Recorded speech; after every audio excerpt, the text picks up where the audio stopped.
Frost has emerged as the biggest risk to Yealering grower Shane Hill's cropping business in the past 10 years, with frost damage causing wheat yield losses of up to 25%. In 2012, Mr Hill said he calculated that frost was costing his cropping operation about 0.8 tonnes per hectare per year across their long-term yield average. After a couple of reasonable years, probably dropped back to half a tonne or something that we're losing. So it's 25 to 30% of our yield on average. Prior to 2013, we were probably down to about 1.7 tonne for a 5-year average, which should have been closer to 2.4 probably if we didn't have any frost. Mr Hill, brother Dean and wives Kerry and Karen farm 5,500 hectares in the WA wheat belt, cropping 3,500 hectares of wheat, 1,000 hectares of canola, 400 hectares of lupins and 400 hectares of feed barley. They have trialled several different management strategies to help mitigate frost risk through research undertaken by the Grains Research and Development Corporation. It seems that every frost's different and every year's different. I don't think there's any management tool that's 100% effective. Even delaying sowing to miss the flowering frost is probably just as fraught with heat stress and moisture stress, drought stress at the end of the year as missing the flowering frost. The flowering frost is not the one that costs our business heaps of money, it's more a grain fill frost later on.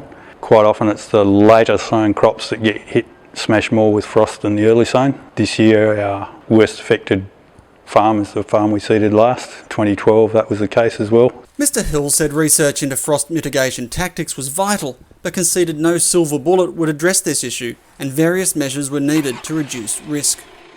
Some of the management tools maybe that we tried is we've probably altered the rotations a bit in that there's definitely more barley onto some of the frost prone areas. Variety ranking and frost susceptibility is potentially a valuable tool. Yeah, the stubble management and stuff is definitely interesting and worth investigating more whether there is ongoing issues there.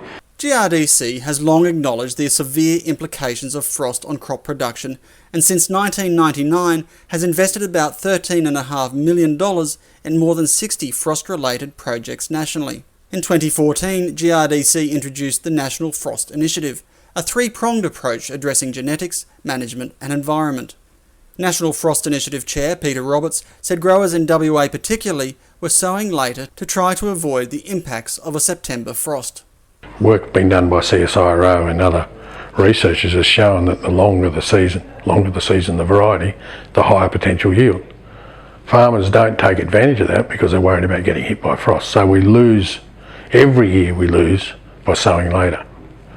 And so the guys that don't do that, the guys that sow earlier in less frost risk areas, they're actually able to capture more profit. Mr Roberts said gains were already being made through genetics research being carried out by the National Frost Initiative. Should we be able to define genetic variation in certain cultivars, particularly wheat or barley, then the next question is, can we exploit that? Certainly from a variety or a genetic point of view, we're not yet at any stage where we can say that a grower should grow one variety over and above another and you will be avoiding frost totally. You know, we're not at that stage. The project has allowed us to rank varieties in terms of frost tolerance. You know, these are minuscule differences, but every quarter of a degree is helpful when you're out there. Having a farming system that delivers profit each year is the aim of the game, rather than trying to hit the highs and take out the lows, and it's about trying to manage that risk.